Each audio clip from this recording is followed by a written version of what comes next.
Good morning, everyone. Our topic today is all about network connectivity, checking procedures, and techniques. We are in ICT Quarter 3, Week 6.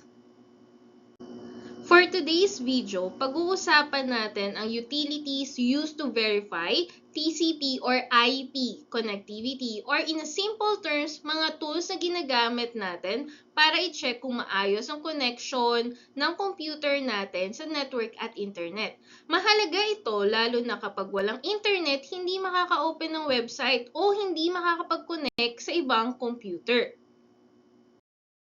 TCP/IP stands for Transmission Control Protocol or Internet Protocol. Ito ang set of rules na ginagamit ng mga computers para mag-usap at magpalitan ng data sa network at sa internet. Kapag may problema sa TCP, usually walang internet, limited ang connection, at cannot reach website or server. Ang ipconfig ay isang command na ginagamit para malaman ang IP address ng network na kasalukuyang kinokonektahan ng computer. Sa madaling salita, kapag tinype mo ang ipconfig sa command prompt, ipapakita nito ang IP address, subnet mask, at default gateway ng iyong device. Mahalaga ito kapag gusto mong i-check kung tama ang network connection, lalo na kung may problema sa internet or LAN connection. Ginagamit ang ipconfig para malaman kung may IP address ang computer, tama ang network na nakakonekta, or may possible na network configuration issue. Simple lang pero very useful sa basic network troubleshooting.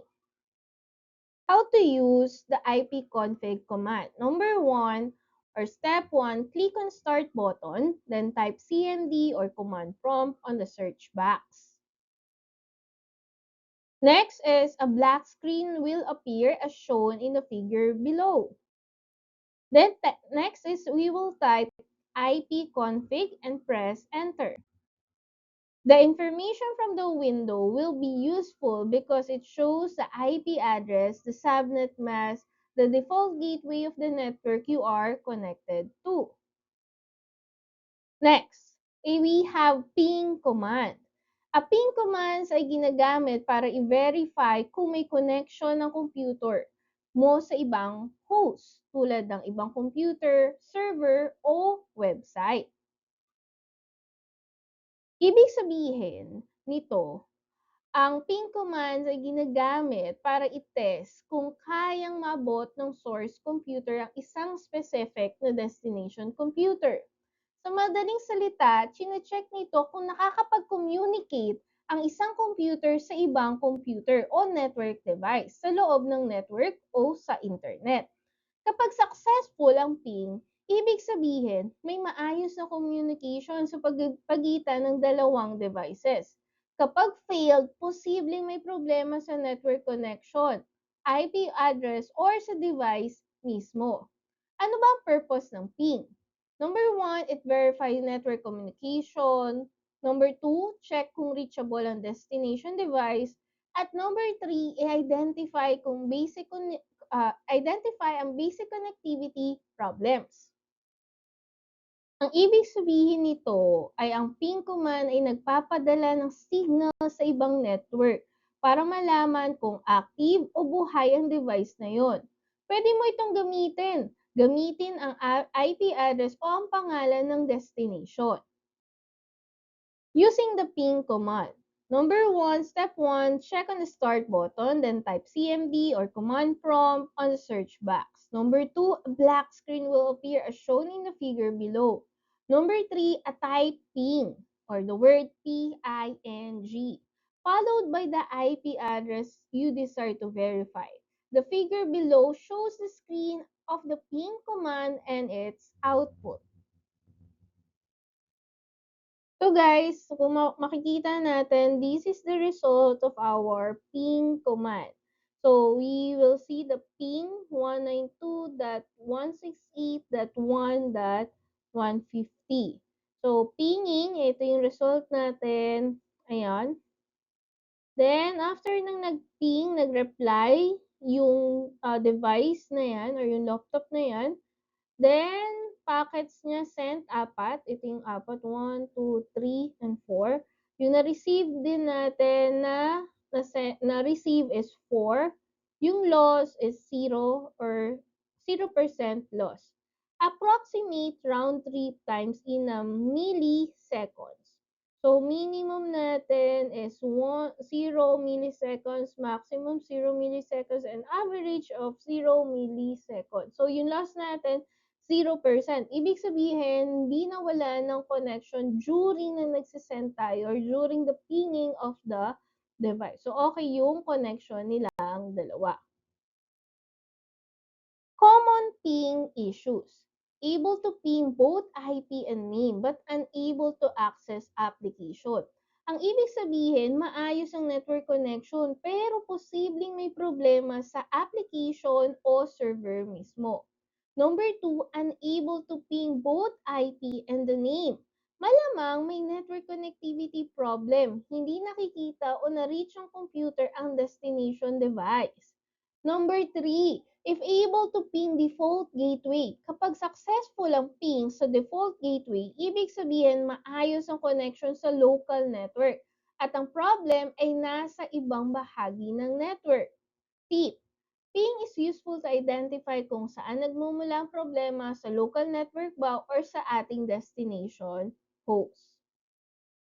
Next, we have a netstat command. Shows the network are active. Netstat command or netstat stands for network statistics. Ang netstat command ay ginagamit para ipakita ang detalyeng impormasyon kung paano nakikipag-communicate ang computer mo sa ibang computers o network devices. What it shows, aktibong connection ng computer mo, mga open ports at protocol na ginagamit, IP address ng mga connected devices, and the purpose, para malaman kung may aktibong network connection, para ma-troubleshoot ang network issues, para makita kung may hindi kilalang connection sa computer. Using the netstat command. Number 1, click the start button, then type CMD on the search box. Number 2, a black screen will appear as shown in the figure below. Then, number 3 or step 3, type the netstat. So, mapapansin natin, class, dito sa netstat, we have a lot of IP address, then may foreign address. So, ito yung lahat na kinonektahan mo during na bukas yung ating laptop. Ito yung lahat ng mga website or servers na kinonektan mo habang sa network, habang nakakonect ka sa network. Okay? So, we will just type the netstat, then enter, then proto, TCP, local address. These are the local address. And we have foreign address here and the state. Ayan, time wait, establish kung nakakonekta na, time wait or loading or naka-close, then establish. Part 4 of our lesson is 8 easy to-do ways to troubleshoot the network connection. Ang sira o hindi maayos na Wi-Fi connection ay hindi dapat nakakaruin ng araw mo. Maraming simpleng paraan para maibalik ang internet connection sa nawawala o hindi gumagana. Kung susundin mo ang mga network troubleshooting tips, mabilis mo may babalik ang connection at makakagamit ka ulit ng internet agad.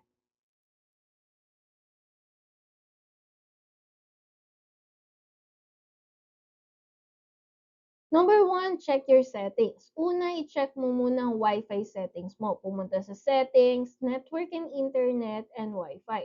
Siguraduhin na naka-on ang Wi-Fi para makakonekta ang device mo sa network. Tip, minsan simpleng toggle lang sa Wi-Fi na iayos na ang connection ng issue. Para sa phone sa tablet, may settings din na off or na-on ng Wi-Fi. Siguraduhin na naka-on ang Wi-Fi para makakonekta ka sa network. Also, i-check rin kung naka-airplane mode ang device mo. Kapag naka-airplane mode, automatic nawawala ang Wi-Fi connection. Kaya siguraduhin naka-off ito. Check your WAN and LAN connection.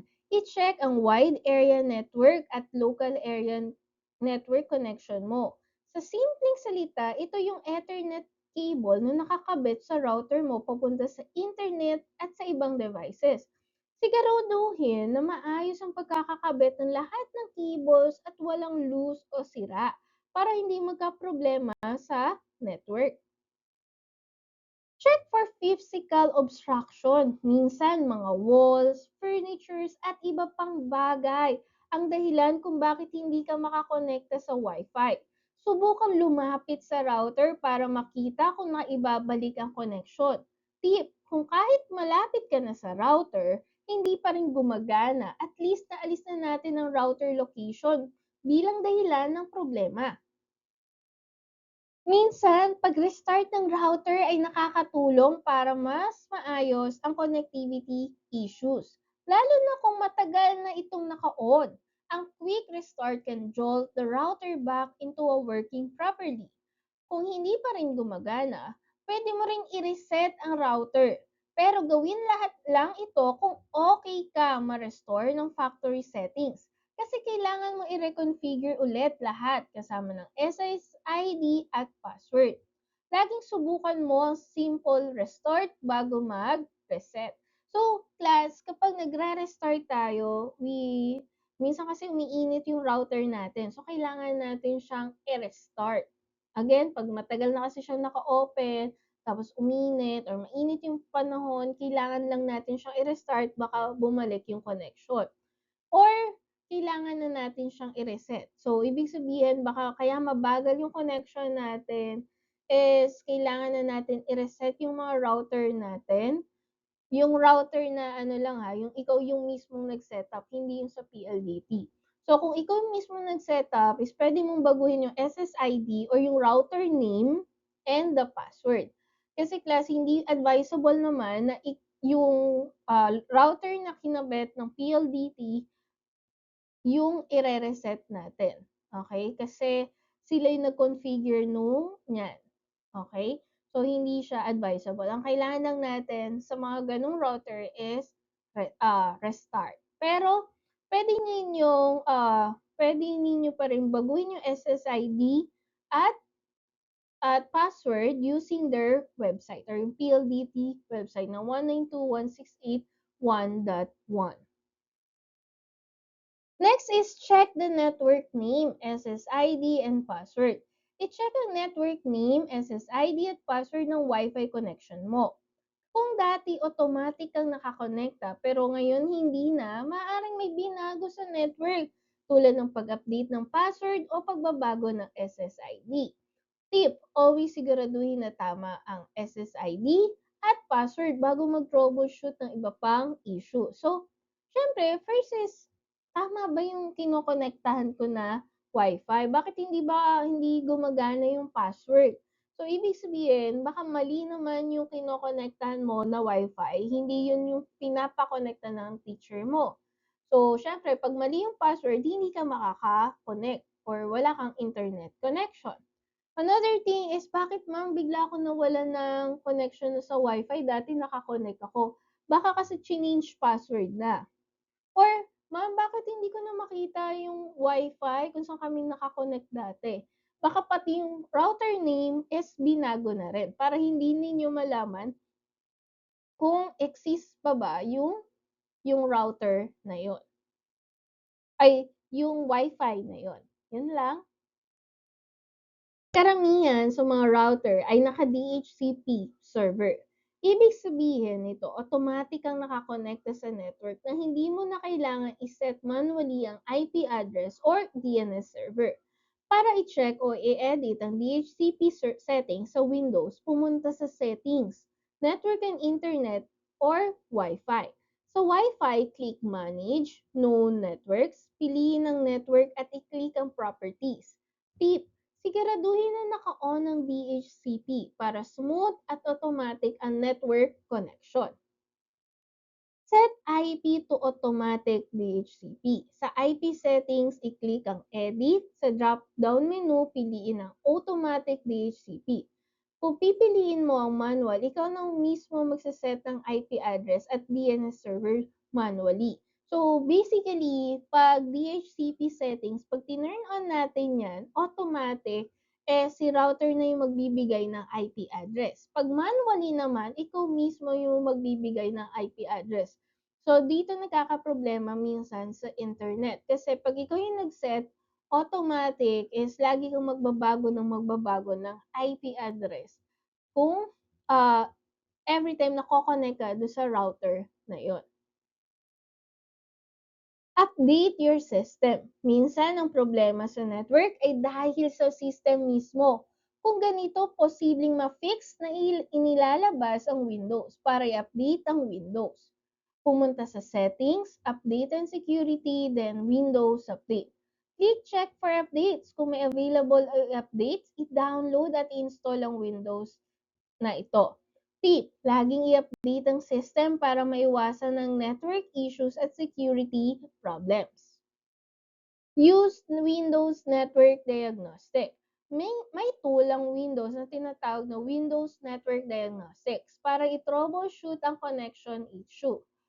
Para gamitin ito, pumunta sa Settings, Network and Internet Status. Sa ilalim, change your network settings. Click Network Troubleshooter. Tip, automatic nitong hinahanap at inaayos ang common network problem. So, for example, clinic natin yung network troubleshooter.